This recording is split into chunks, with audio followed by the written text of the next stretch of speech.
Puxa, aqui no 10. Graça e paz, meus amados, boa noite a todos, né? Estamos aqui de novo, mais uma semana aqui trazendo mais um estudo da Palavra de Deus, um estudo bíblico, dando continuidade a uma série de estudos que vimos aqui fazendo com relação aos métodos de interpretação, ok?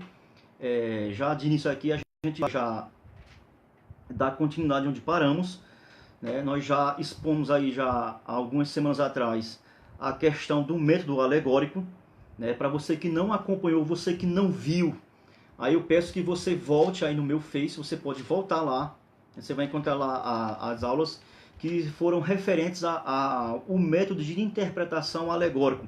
Nós vimos lá os seus conceitos, vimos as suas bases, as pendências que esse ensino, essa metodologia ela pode trazer, né, a danificar a estrutura bíblica e as suas falhas e por aí vai, certo? E há umas 2 semanas atrás nós demos aqui o início a um método literal, ok? Nós a semana retratada demos aqui uma introdução, vimos aqui um pequeno conceito do que esse método aqui ele tenta trazer à luz para que a gente possa ter entendimento da palavra de Deus, e demos ali apenas algumas características que esse método aqui ensina, ok? Como sempre também aqui eu tenho que sempre falar, né, que essas aulas também elas ficam também postas lá no meu canal no YouTube, né? O meu propósito na verdade mais aqui é mais para o YouTube do que para o próprio Facebook, ok? E como sempre agora eu vou aqui utilizar esse método de usar essas duas câmeras, né? Para quem está me acompanhando desse lado aqui, né? Eu já de imediato eu peço perdão, porque eu não vou ficar muito atento a essa câmera aqui, que aqui eu já falei, essa aqui é a do notebook, ok? Eu apenas estou usando ela para marcar aqui o tempo do estudo, da nossa mensagem, da nossa pequena reflexão, entendeu? E a imagem dela não é legal, a imagem é muito ruim, entendeu? Então se alguém estiver olhando por essa câmera, eu quero pedir perdão, eu não vou dar muita atenção, não vou estar me virando muito, ok? Mas o meu foco é aqui nessa câmera, ok? E como eu estava dizendo, né, o meu objetivo é mais para gravar esses estudos para futuras pesquisas, para quem queira se aprofundar e querer entender mais o conceito da palavra de Deus e suas implicações, de acordo com o método de interpretação que você vai utilizar para fazer os seus estudos, ok? E também quero dizer, né, que você que assiste, você que curte aí no Face, né, mesmo que não seja um assunto a qual não seja relevante para você, né, isso é um pouco complicado, né? Porque aqui a gente está aqui tratando da palavra de Deus e não ser relevante para você, eu não sei que tipo de assunto seria mais relevante para você se você se intitula um cristão, ok? Mas infelizmente, né, tem pessoas que se intitulam cristão, mas que não dão a mínima para o que a palavra de Deus alerta, né, dos perigos que você pode correr, ok? Infelizmente, hoje em dia nós estamos vivendo uma época em que muitos cristãos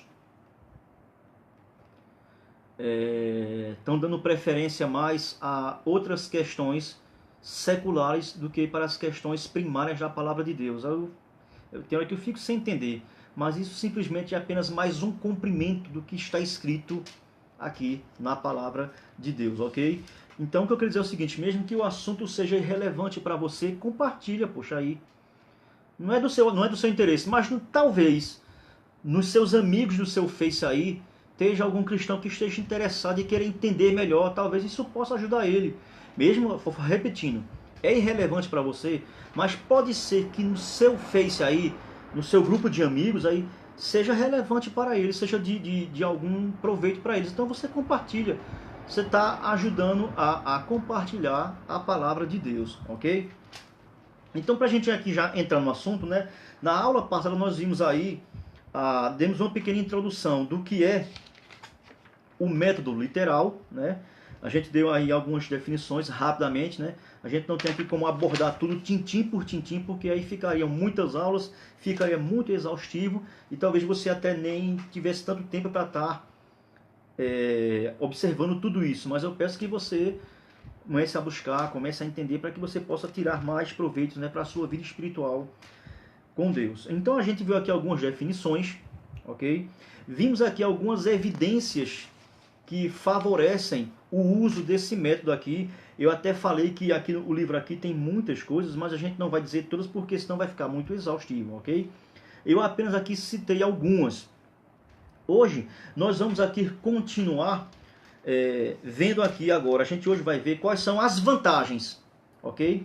Quais são as vantagens que o método literal elas podem nos favorecer, ok?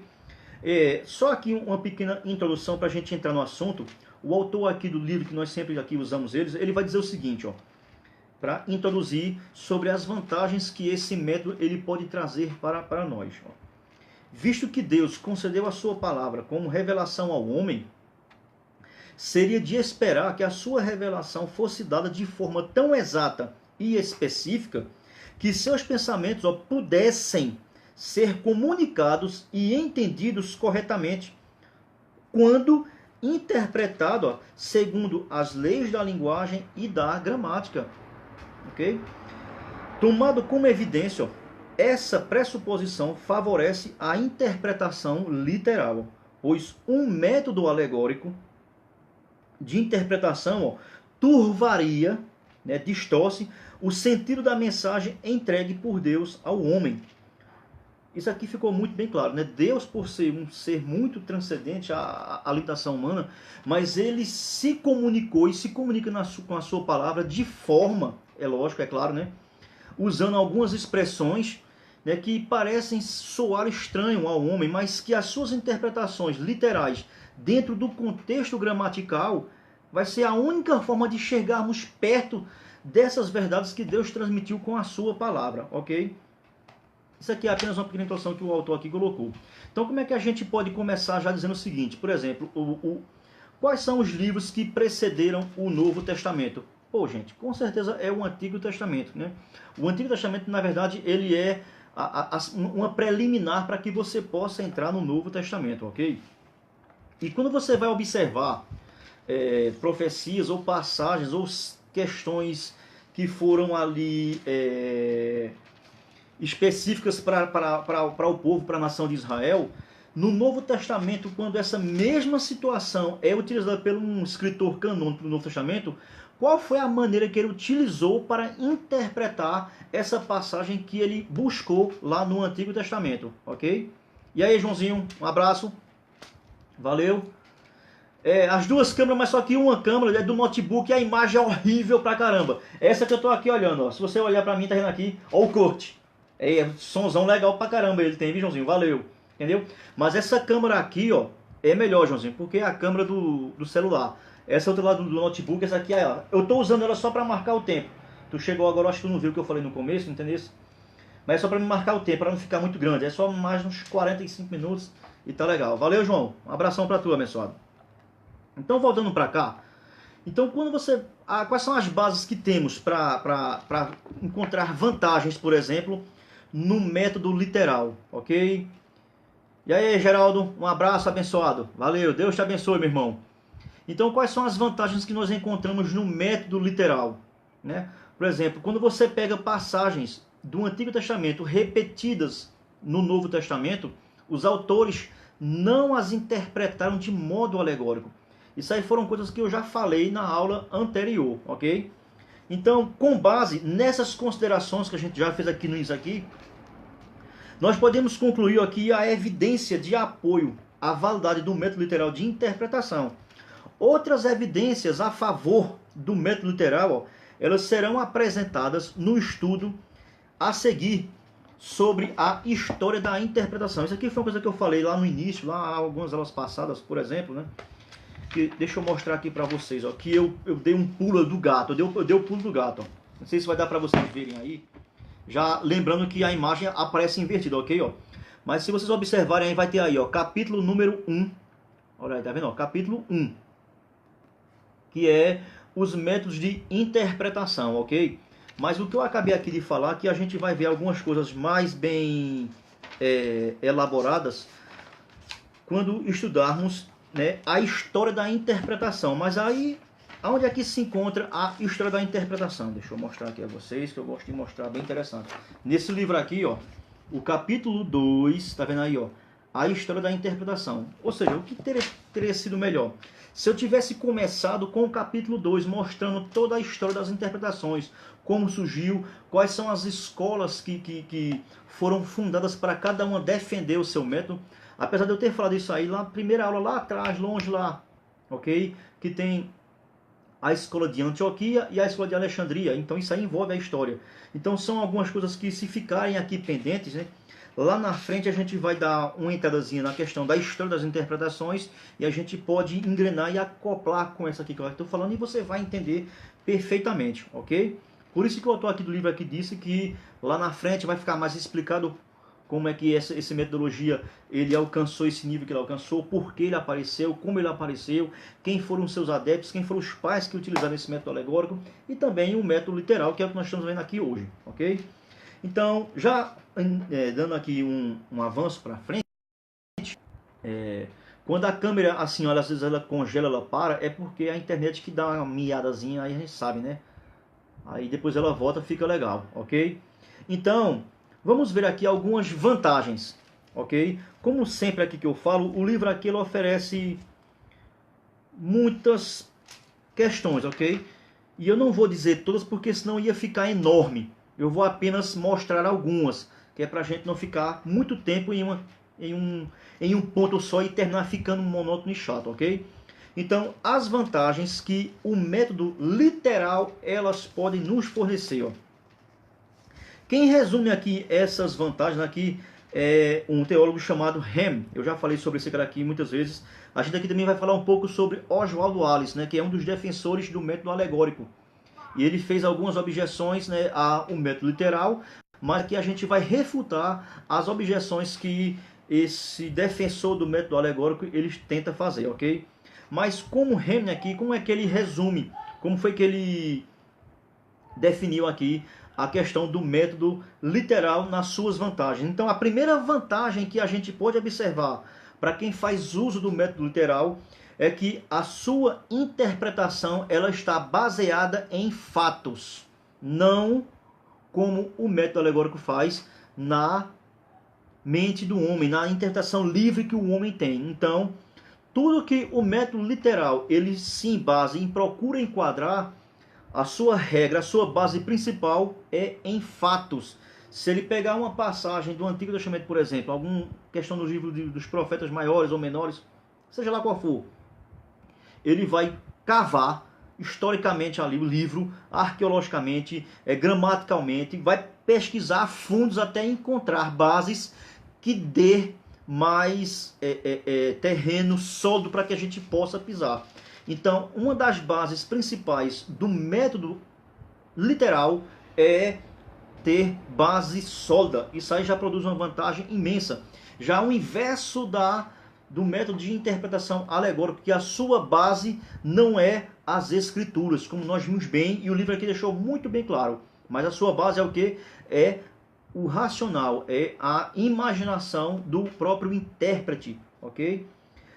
Outra vantagem que esse método aqui pode também nos favorecer é que ele exerce controle sobre a interpretação. Praticamente é uma engrenagem, como ele colocou aqui, ó, uma engrenagem que ela vai apenas abrindo mais espaço para você ir colocando tudo no seu cantinho certo, ok? A interpretação é com base em fatos e essa interpretação ela está suprimida por um controle, ok? Ela não está livre, aberta para você ir para qualquer lado que você queira levar, qualquer passagem bíblica. Então, ela oferece aqui grandes vantagens e recursos que vão deixar você mais centrado no caminho que a palavra ela quer direcionar para mim e para você, ok? E ele vai aqui dizer uma coisa aqui interessante, ó. Ele aqui vai fazer uma comparação sobre a interpretação ter um controle. Ele vai usar aqui uma base interessante, que ele está aqui dizendo que é o mesmo método que a ciência, por exemplo, a ciência utiliza, certo? Veja só, coisa interessante, a ciência, quando ela quer comprovar algo como verídico, ela usa dois recursos. Responde já, viu, Joãozinho? Ela usa dois recursos para que aquilo ali seja comprovado cientificamente como uma coisa verdadeira. Então a ciência, quando quer comprovar algo, ela usa dois fatores que são essenciais na sua comprovação, que é o que? É a experiência e a observação. Tem outras vertentes, ok? Mas de todas elas, as principais que a ciência utiliza para comprovar a veracidade de algo que foi descoberto cientificamente, a única comprovação, os únicos fatos é através de quê? Da experiência e através da observação.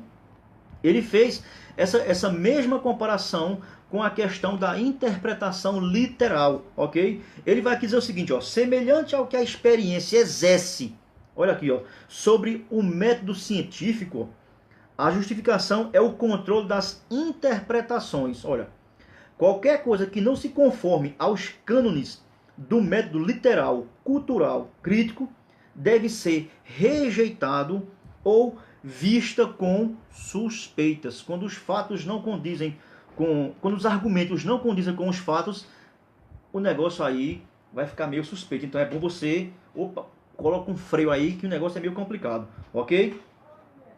Ele vai aqui dizer também outra coisa aqui interessante, olha só.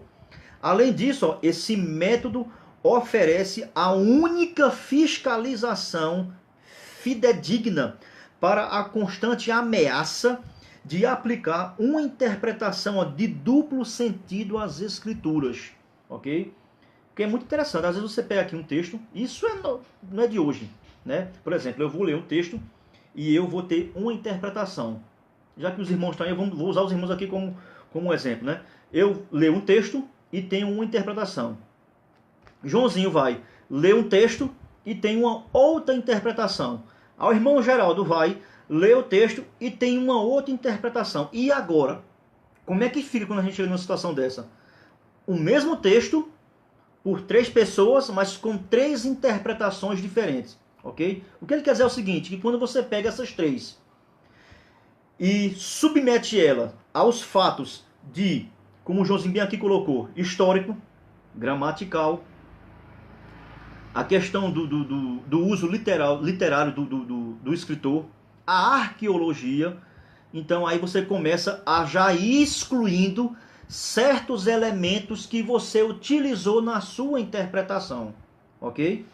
Então é isso aqui que ele vai dizer aqui, que ele quer dizer, que ela exerce um controle sobre a interpretação não correr para algo que venha trazer distorção ao seu sentido primário, ok? Outra vantagem aqui que ele colocou aqui, essa aqui eu achei muito interessante, ó. Tem obtido, ó, o maior sucesso na exposição da palavra de Deus. Não é interessante? Quando você que prega a palavra, aqui você vai pregar um texto, e se você quer pregar ele expositivamente, é claro que o texto pode variar de texto para texto, né? Aí você vai ter que estar muito bem afiado e entender a noção de tipos, e você ter que ter noção sobre o significado que está ali por trás, por exemplo, de algumas figuras ou alguns objetos que são utilizados nas narrativas, por exemplo, como parábolas, ok? Quando é utilizado também questões de figuras de linguagem, figuras de metáforas. Então isso aí você vai ter que ser um cara que vai estar muito bem afiado para poder entender o sentido ali primário que cada figura, que cada objeto ali ele quer transmitir com aquela figura de linguagem. Então, para uma pregação expositiva, o método literal ele traz muito mais sucesso ao entendimento de quem a utiliza. E nesse tópico aqui, ó, que eu estou aqui utilizando, é o tópico 3, desse mesmo ponto aqui, ó, ele cita aqui, ó, vários teólogos, vários homens de Deus de peso, que preferem utilizar esse método aqui literal. Aqui tem um monte aqui de cara, ó. Tem Schaeffer, tem Stuart, deixa eu ver aqui, algum cara aqui conhecido, Langford, tem Aberbrus, Wilson, Henderson, Brudist, tem vários caras aqui que tem aquele Arthur Robson, certo? Então tem vários aqui comentaristas, pessoas que utilizam esse método aqui e que obtêm mais sucesso nas suas conclusões de interpretação, ok? Vamos lá. Então, ó, outra vantagem aqui também que a gente pode aqui utilizar é o seguinte, ó, ele vai aqui dizer o seguinte, ó, além dessas vantagens, ok, ó, podemos acrescentar uma outra vantagem que também esse método aqui ele nos fornece, ó, uma autoridade básica por meio da qual, ó, interpretações individuais podem ser postas à prova. Não é interessante? Então, é aquele exemplo que eu dei, né? Pegamos um texto, 5 pessoas diferentes, vamos assim dizer. Pegam 5 pessoas. Então, essas 5 pessoas, provavelmente, dependendo do seu conhecimento bíblico que tem, podem chegar a 5 interpretações diferentes. E quando submetemos, como já repetindo de novo, tá vendo que às vezes a gente tem que repetir e voltar, ok? E submete essas interpretações a uma interpretação literal, a gente consegue ter uma autoridade para suprimir algumas interpretações que não vão coadunar com o todo da Bíblia. Uma coisa que é muito interessante, muitas vezes a gente gosta de fazer. Deixa eu botar aqui em cima que o vento aqui, tá? Do vento tá forte, tá levando aqui as páginas, ok? Muitas pessoas às vezes gostam de dizer o seguinte: pega uma certa passagem bíblica, ele quer debater sobre determinado assunto, ok? O cara quer falar sobre determinado assunto, vamos supor, o cara quer falar sobre a ressurreição, ele quer falar sobre a doutrina da ressurreição. Aí o que é que geralmente esse camarada faz? O correto seria o quê? É pegar o todo. Quando eu digo todo, é toda a escritura. Todas as passagens que falam sobre esse assunto. E aí juntar, e aí sim você tem um grande argumento e muita bagagem, muito material para você ali trabalhar e tentar se aproximar ao máximo de um entendimento sobre o que a Bíblia fala sobre a ressurreição. Mas já tem camarada que faz, sabe o quê? Ele pega um livro, e nesse livro, vamos supor, um livro Eclesiastes, por exemplo. Vamos aqui, eu vou citar aqui Eclesiastes, poderia citar qualquer outro, mas vamos citar só aqui dando como exemplo. Ele pega o livro de Eclesiastes, que fala no capítulo 5, se não me engano, né? Que o espírito vai voltar para Deus e o corpo vai voltar para o pó, certo? Então ele quer pegar só esse livro aí e matar a charada, matar o assunto apenas com esse livro. Isso é o maior erro, né? Fazer isso aí é a mesma coisa que você pegar uma pedra e lascar ela em cima da hermenêutica, desvalorizar todo o conceito hermenêutico que a Bíblia ela necessita para a sua interpretação. Então é esse o problema que acontece às vezes com muitas interpretações. O cara quer pegar, por exemplo, ele quer falar sobre a volta de Cristo. Vamos lá, né? Aí qual é o capítulo que muitos, praticamente 100% usa? 1 Tessalonicenses, capítulo 4, a partir do verso 13 ou é verso 15 ou é 18, se não me engano, né? Que tem lá, que vai ressoar da última trombeta com voz de arcanjo. Ó, tá, aí quer pegar e quer fechar o assunto da volta de Cristo apenas com essa passagem. Você não pode fazer isso. Porque todo o assunto da volta de Cristo não se resume nessa passagem. Existe um todo um conjunto por trás que envolve todo esse assunto. Então é essa vantagem, viu? É essa vantagem que esse método aqui nos fornece. Colocar um freio, né? Basear a sua interpretação em fatos, colocar um controle sobre o tipo de interpretação. E como ele fala aqui, ó, e nos fornecer uma autoridade, ó, básica por meio da qual interpretações individuais podem ser postas à prova. Olha o que o autor do livro aqui vai dizer, ó.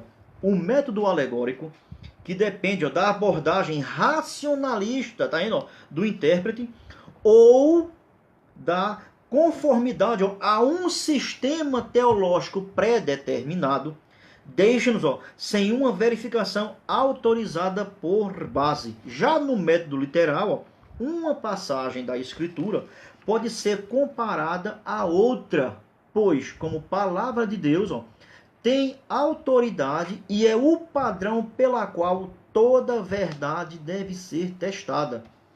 Então é isso aqui que ele quer falar, ok? Então essa vantagem, ela é uma vantagem favorável que felizmente só o método literal pode nos fornecer, ok?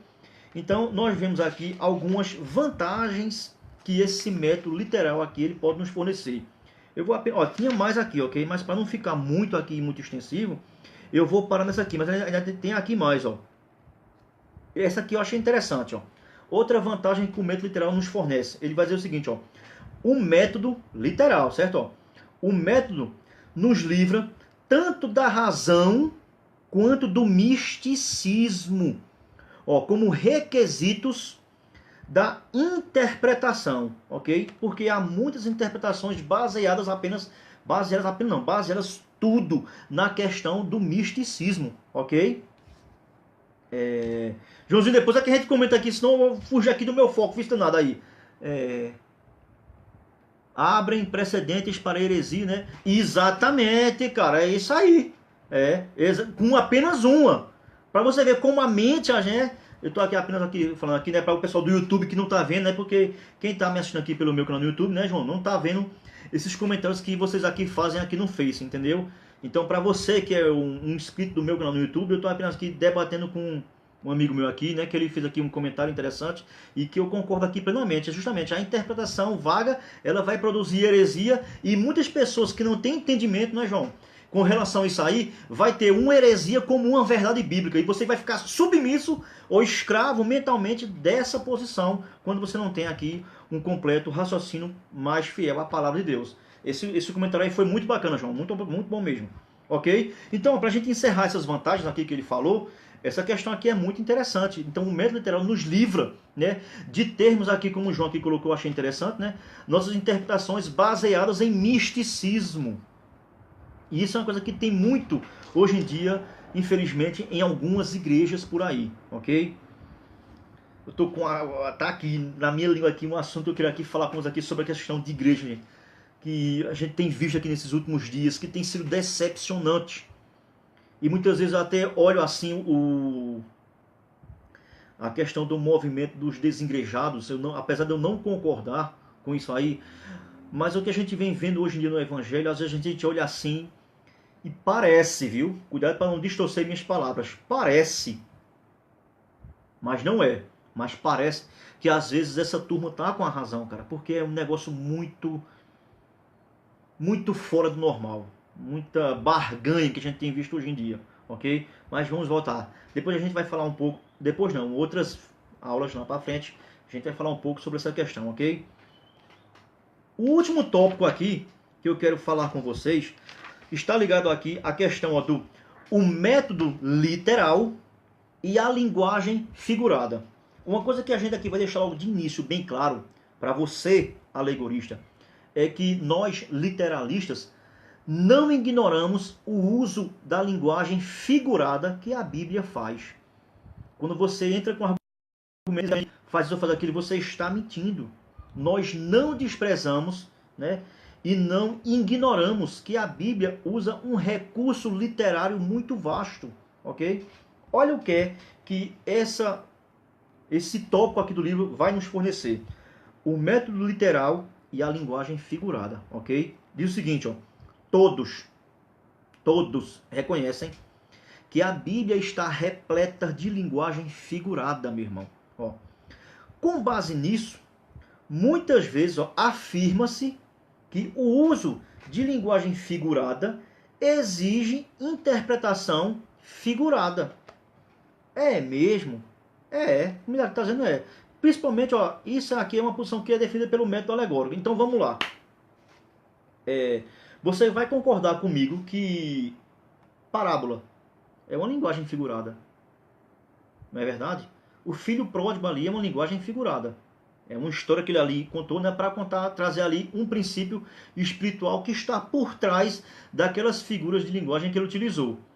E a gente tem que interpretar literalmente, aquilo ali é uma parábola. Mas por trás das figuras e dos objetos que ele utilizou, há verdades ali intrínsecas que a gente tem que entender, ok? Ou então a gente vai apenas interpretar aquilo ali como alegoricamente, não vai trazer proveito, não vai trazer ensino nenhum. Será que realmente é dessa maneira? Ele vai dizer aqui o seguinte, ó. O que é literalmente verdadeiro em determinado campo, com o qual nós estamos familiarizados, é transposto literalmente para outro campo com o qual talvez não estejamos familiarizados. Eu já falei sobre isso aqui já. Está apenas reprisando para você guardar na sua mente, ó. Para nos ensinar alguma verdade nesse campo menos conhecido, ok? Ó. Essa relação, ó, entre verdade literal e linguagem figurada, ela é bem ilustrada por Gigot. É o nome do cara aqui, ó. É Francis E. Gigot. Olha como foi que esse cara resumiu essa questão do literal e da linguagem figurada. Ele vai dizer o seguinte, ó. Se as palavras... Tem aqui alguns interessantes que a gente vai ter que mastigar um pouquinho para a gente entender que ele usou aqui uma linguagem um pouco interessante. Olha o que ele vai dizer aqui, ó. Se as palavras são empregadas em seu significado natural e primitivo, o sentido que expressam é o seu sentido literal estrito. Por outro lado, se são empregadas com um significado figurado e derivado, o sentido, embora ainda literal, é geralmente chamado de metafórico ou figurado. Você entendeu o que ele quis dizer aqui? Vou usar aqui um exemplo, por exemplo. Deixa eu pegar aqui um exemplo. Pronto, por exemplo, no livro de João, né, no evangelho que João escreveu lá, no capítulo 1 lá. Deixa eu aqui abrir não. No comecinho desse capítulo do evangelho de João, são palavras de João falando, o apóstolo João, né? E ele diz que havia um homem, né, que foi enviado, que era João, e ele está ali se referindo a João Batista, em que esse homem não era a luz, e ele chama lá de João, ok? Então ali ele está usando ali as palavras no seu sentido restrito, literal, sobre o próprio João Batista, dizendo que ele não era a luz, mas ele utilizou lá essa linguagem, né, de um homem que não era luz. Interessante, ele usou uma expressão lá, mas no seu sentido restrito ele aponta para a pessoa de João, ok? Literalmente a figura de João. Agora, mais para frente nesse mesmo capítulo, o próprio João Batista agora, com suas palavras, quando ele olha para Jesus, ele chama Jesus de o Cordeiro de Deus que tira o pecado do mundo. Ou seja, literalmente ali ele usou uma metáfora, mas para trazer uma verdade que está por trás daquelas palavras que ele utilizou. Que a gente sabe que Jesus não é um cordeiro, Jesus era uma pessoa. Mas para ilustrar essa verdade, ele utilizou essa figura de linguagem que era conhecida dos seus contemporâneos. Porque o que era que a lei pedia? Né? Alguém pecar, dependendo do seu nível, do nível do pecado, tudo é pecado, na verdade, né? Não tem negócio de pecadinho e pecadão. Mas a gravidade do pecado ali às vezes exigia, né, do ofertante, por exemplo, devido às suas condições financeiras. Se fosse muito rico, era até um touro, um boi, né? Outros ofereciam uma ovelha. Tinha ofertas de oblação, tinha ofertas de manjar, né, incenso, e tinha uma vasta, né? A gente não vai entender nesse detalhe aí. Mas o João ali utilizou uma figura de linguagem a qual os seus contemporâneos sabiam do que era que João estava falando. Então, é essa questão aqui que ele quer dizer nessa questão aqui do sentido da linguagem, no seu sentido literal restrito. E muitas vezes aqui, ó, às vezes ela pode ser literal, mas geralmente é chamada de metafórica ou de figurada, certo? Por exemplo aqui, deixa eu ver aqui o que ele vai aqui dizer aqui mais, ó. Ó. O autor aqui, esse cara daqui, que estão chamando de Francis Ives Gigot. O resumo que ele faz nessa diferença entre uma interpretação literal e um texto usando uma linguagem metafórica, mas que tem a sua interpretação literal apenas trocando os objetos, ok? Ele vai dizer o seguinte, ó. O fato de os livros sagrados terem sido literal, né? Isto é, sentido imediato e diretamente pretendido pelos escritores sacros, é uma verdade tão clara em si mesma e ao mesmo tempo tão universalmente aceita que seria inútil insistir nela aqui. Ó. Será que alguma passagem das Sagradas Escrituras tem mais que um sentido literal? Ou seja, eu só estou aqui mostrando uma coisa que eu já adiantei lá atrás, ok? Então, por exemplo, tem pessoas que, às vezes, ao pegar um texto para fazer uma exposição, por exemplo, eu vou aqui usar a questão do bom samaritano, por exemplo, né? E o cara vem e leva um cacete da poxa, é salteado, quase morto, aí passa o sacerdote, passa o levita, depois vem um bom samaritano, ajeita o cara, leva... Bom, se vocês vissem, por exemplo, a interpretação que Orígenes deu, né, dessa passagem, é o maior absurdo do mundo. É o maior absurdo. E Orígenes é considerado o quê? Um dos pais da igreja, o cara que é o topadão e tudo mais, mas se você vê a interpretação, e ele era adepto do sistema alegórico, então se você vê a interpretação que Orígenes deu nesta parábola, ela é totalmente... cara, parece mais um filme de Hollywood. Totalmente fora do padrão que a Bíblia estabelece essa passagem, ok? Por exemplo, eu não posso atender agora. Eu falei que eu não posso atender, que eu estava gravando na live. Então, vê só. pessoas de várias denominações, cada uma que lê essa passagem quer dar uma interpretação. O que é o samaritano? O que é o levita? Né? O que é o sacerdote? O que é a hospedaria? Né? O que é essa viagem de longa distância, né, do samaritano, e que quando voltasse e tal. Então, o que são essas coisas aí? Enquanto que a interpretação ali só é uma. Só existe uma interpretação para aquele deixar ali. Mas por que existem tantas interpretações? É o que ele quer dizer aqui. Falta de entendimento, praticamente resumindo tudo isso aqui. Ok? Vamos aqui também ver aqui outro comentário que um camarada chamado Craven, ele afirma sobre a relação entre linguagem figurada e verdade literal. Ele vai dizer o seguinte aqui, ó, Craven, para a gente encerrar esse ponto aqui para nossa conclusão, ok? Ó. Dentre os pares terminológicos, aqui tem gente ligando para mim aqui, eu não posso atender. Certo?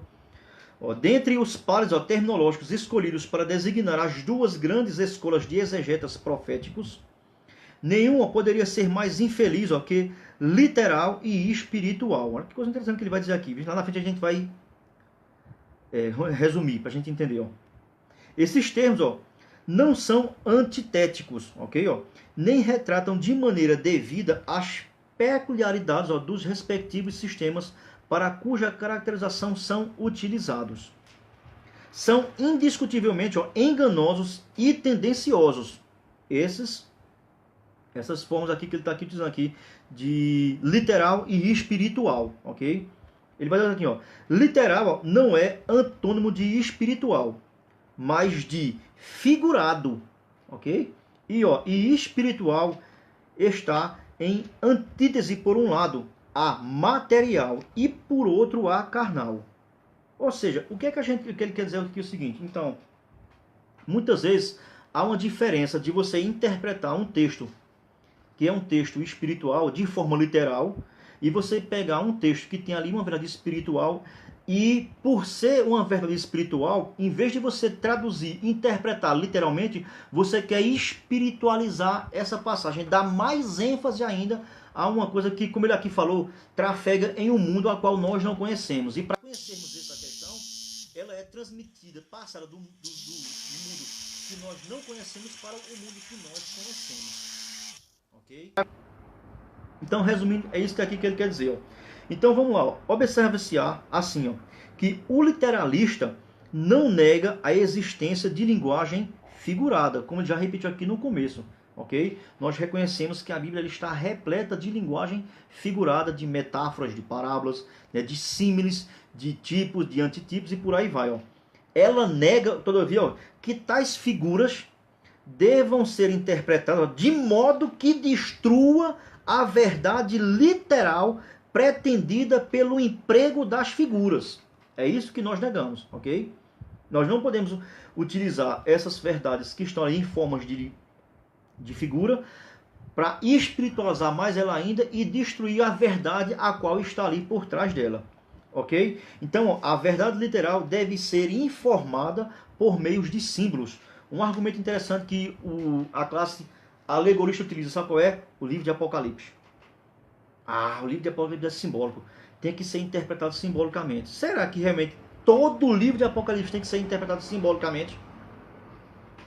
Então, porque ela também fala sobre a volta de Cristo. Então Cristo não vai voltar. Já que tem que ser simbolicamente.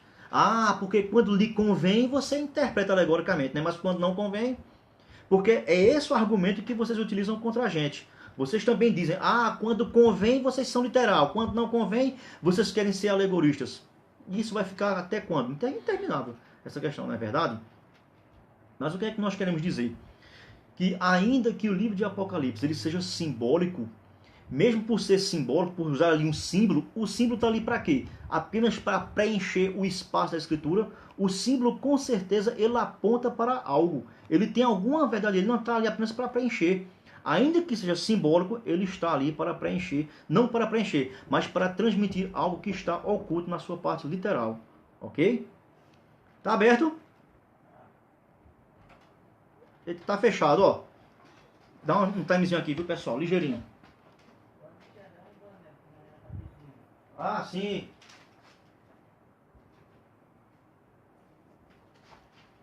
Meu Deus do céu.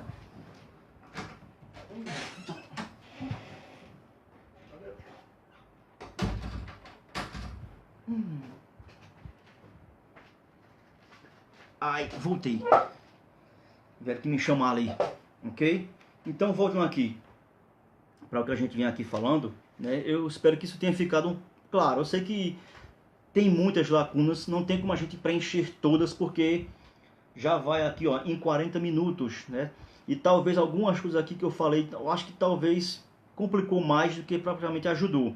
Mas aí você volta, como eu falo sempre, né? Você volta, vai assistindo aos pouquinhos, vai vendo, vai esmiuçando algumas coisas aqui que eu falei, né? Se você puder, eu aconselho, né, que você, ó, adquira esse livro aqui. Esse livro aqui, ele é espetacular, ok? Ele ajuda bastante. O pessoal aqui tá falando comigo e caramba, eu não posso responder, ok? Então vamos lá. Vamos encerrar mostrando aqui algumas objeções que os adeptos do uso alegórico fazem com relação ao nosso uso do método literal. Quais são as objeções que eles dizem? As refutações que eles querem colocar em cima dessa questão que a gente usa. Olha só. E aqui a gente vai usar aqui, né? Vai usar não, o próprio Oswald Allis, que é um dos defensores do método alegórico. Isso aqui são objeções que ele fez, o que ele faz com relação a quem usa o método literal. Então aqui, ó, eu vou ler aqui algumas, ok?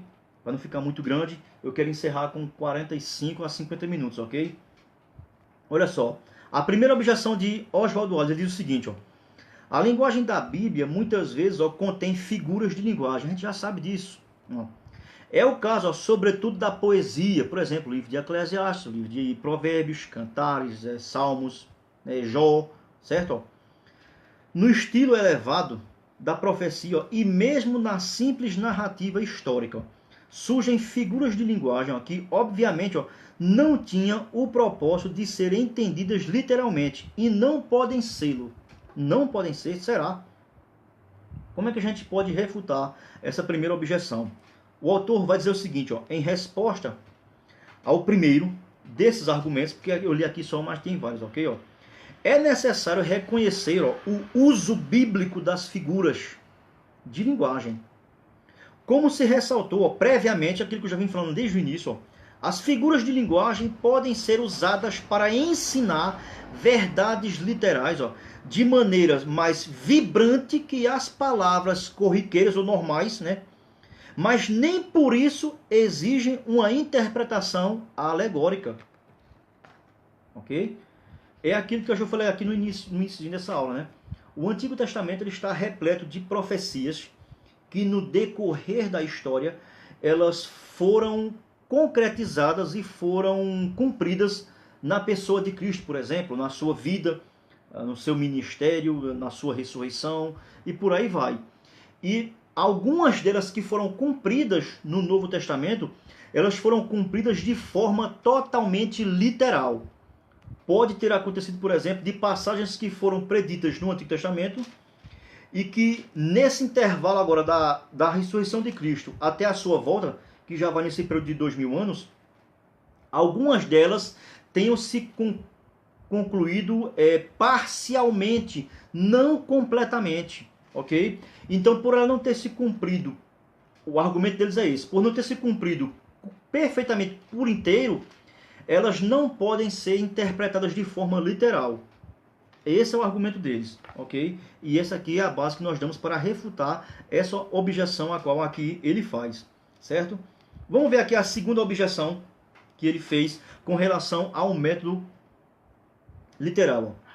O grande tema da Bíblia é Deus e os seus atos redentores para com a humanidade. Lógico, Deus é espírito, sim. O próprio Jesus disse que Deus é espírito e importa que os seus adoradores o adorem em verdade e em espírito, certo? Os ensinos mais preciosos da Bíblia são espirituais, certo? E essas realidades espirituais e celestiais são muitas vezes apresentadas sob a forma de objetos terrenos, certo? E relacionamentos humanos, concordo com ele plenamente. Só que tem um detalhe, ok? Vamos ver a refutação que a gente pode fazer com relação a essa posição que ele colocou, porque Deus é espírito, então tem que ser tudo do mundo espiritual, certo? Vamos lá, ó. Com respeito ao segundo argumento, embora se reconheça que Deus é um ser espiritual, A única maneira pela qual ele poderia revelar, ó, a verdade de um reino no qual ainda não entramos seria o quê? Ó? Traçando um paralelo entre esse reino e o reino em que agora vivemos. Ó, por meio da transferência de algo que é, ó, literalmente verdadeiro no reino conhecido para o reino desconhecido, este nos será revelado. Ou seja, só estou aqui apenas repetindo coisas que eu já venho falando lá desde o início. Ok? Ó, o fato de Deus, ó, ser espiritual não exige interpretação alegórica. Ele vai matar aqui a charada dizendo o seguinte, ó, é preciso distinguir, ó, entre o que é espiritual e o que é espiritualizado. Então há essa diferença. Nós temos que saber o que é uma coisa espiritual e o que é espiritualizar algo. O que já é espiritual, meu irmão, por si só já se fala. Não precisa você dar ênfase, dar um nível e levá-lo para um sentido, como ele aqui mesmo utiliza aqui lá no início que eu falei, né? Na interpretação alegórica, para um sentido místico. Parece mais espiritismo. Muitas vezes essa turma confunde espiritual com espiritismo. Isso é muito perigoso, então tenha cuidado com isso, ok? Então, para a gente aqui fechar, concluir, eu quero ler aqui a conclusão de que Feinberg faz uma observação com relação a essa situação. Ele vai dizer o seguinte, para a gente concluir essa nossa reflexão de hoje sobre o método literal, suas vantagens, que pode nos favorecer. Eu vou resumir aqui com as palavras de Feinberg. Ele diz o seguinte, ó, os espiritualistas, ele está se referindo a quem? A os que são adeptos do método alegórico, parecem pensar que pelo fato de a revelação ter vindo gradativamente, quanto mais recentes forem a profecia ou o assunto revelado, mais valiosos são para os espiritualistas. Ok? Ó? A revelação gradativa não tem nenhuma força na determinação do método de interpretação. Ok? Isso não tem nada a ver, não está ligado uma coisa com a outra. Só porque a revelação não foi de uma vez, isso não quer dizer que por ela ter sido dada aos pouquinhos, a gente vai ter que se submeter ela a espiritualizar para dar uma ênfase ao que a própria palavra ela já tem. Ela não precisa de ajuda ou de apoio. Quem precisa somos eu e você que precisamos. Ó. Além do mais, ó, uma interpretação, por exemplo, ó, correta de 2 Coríntios capítulo 13, versículo 6, não afeta em nada a nossa posição. Essa passagem aqui de 2 Coríntios capítulo 3, versículo 6, se não me engano, é uma passagem que fala sobre a questão da letra e do espírito, que a letra mata, que o espírito vivifica, né? Aí a gente aqui não tem tempo, né? Que já vai ali, ó, 48 minutos, eu não tenho tempo aqui de fazer aqui uma exposição desse versículo, mas para resumindo aqui, né? Tem pessoas que dizem, por exemplo, ó, que é errado o estudo teológico porque a letra mata. Ó, ou seja, então ele está usando literalmente a interpretação. É uma forma errada de se utilizar a literalidade neste versículo. A letra mata. Primeiro você vai ter que saber, mata o quê? E o que é a letra? E o espírito vivifica, se não me engano, esse livro, né? A letra mata, mas o espírito vivifica. Então, o que é o espírito? E vai vivificar quem? Então você tem que fazer essas comparações, que não tem nada a ver com a interpretação aqui alegórica, ok? Ó, aí ele vai dizer aqui uma coisa interessante que ele colocou aqui, ó. Olha só. Quando Paulo diz aqui, ó, a letra mata, mas o espírito vivifica, ó, não está autorizando a interpretação espiritualizante das escrituras. Ó, se o literal mata, então como é que Deus nos dá a sua mensagem em tal forma, se ela mata? Aqui é uma pergunta que ele faz aqui que já resume tudo. Parece ser contraditório, não é verdade? Se a letra mata, então, por exemplo, se a letra mata, então como é que a gente vai ficar com o Salmo 1, né? Que diz que não pode o servo de Deus, no caso, na verdade, né? Aquele que serve a Deus, ele não pode se meter em roda de escarnecedores, né? E tudo mais, mas o seu prazer está em quê? Na lei do Senhor. E na lei do Senhor faz o quê? Medita de dia e de noite. Então, se ele medita de noite, então a letra vai matá-lo. Então, como é que fica? Parece ser contraditório. Entendeu? Agora que nem tudo que a gente vai interpretar no seu sentido literal é para ser realmente literal, o contexto vai nos ajudar, que é justamente essa afirmação aí que os alegoristas usam para nos encurralar. Não é dessa maneira que funciona. Quero deixar claro isso, não é dessa maneira que funciona. Ok? Ó. O sentido pretendido pelo apóstolo, evidentemente, é que a mera aceitação da letra, sem a obra do Espírito Santo, a ela relacionada conduz à morte. Ok? Eu quero encerrar por aqui. Estou aqui fechando o livro. Quero agradecer a todos vocês que até agora estiveram aí presentes comigo para a gente debatendo sobre esses assuntos aqui. Tem aqui alguns comentários aqui que a turma fez aqui. Eu quero agradecer a todos vocês que comentaram, ok? Quando eu puder aqui, sempre colocar aqui respostas com vocês, eu vou falar diretamente com vocês, ok? Obrigado aí a Joãozinho, Jesus me ajudou bastante no seu comentário, né? Quero aqui mandar um abraço aqui para o grande Dinho Brandão, né? Deus te abençoe, irmão. Aí o amigo Nelson aí também aí está assistindo Mototáxi Desenrolado. Valeu, Nelson. Deus abençoe a todos vocês. Eu espero que até aqui onde eu falei você possa ter compreendido e ter entendido aquilo que eu quis falar. Eu sei que hoje foi um pouco rápido, né? Porque eu estava aqui, vocês viram que eu tive que sair aqui, teve aqui que atender a porta e tal. Foi um pouco corrido, mas depois a gente volta um pouco mais para trazer algumas conclusões que ficaram em abertas nesse tópico, ok? Então eu espero que você tenha entendido, compreendido, né? Questão de aqui alguma dúvida, você pode colocar o comentário aí embaixo que assim que eu ver aí a sua posição, eu tento lhe trazer alguma resposta para não deixar você em dúvida, ok? E também quero agradecer aos meus inscritos aí do canal. Hoje foi um pouco corrido, eu sei que falei rápido demais, mas eu espero que vocês tenham compreendido, que eu sei que vocês são pessoas inteligentes, ok? Valeu, Deus abençoe todos vocês, em nome de Jesus. Amém. Até a semana que vem.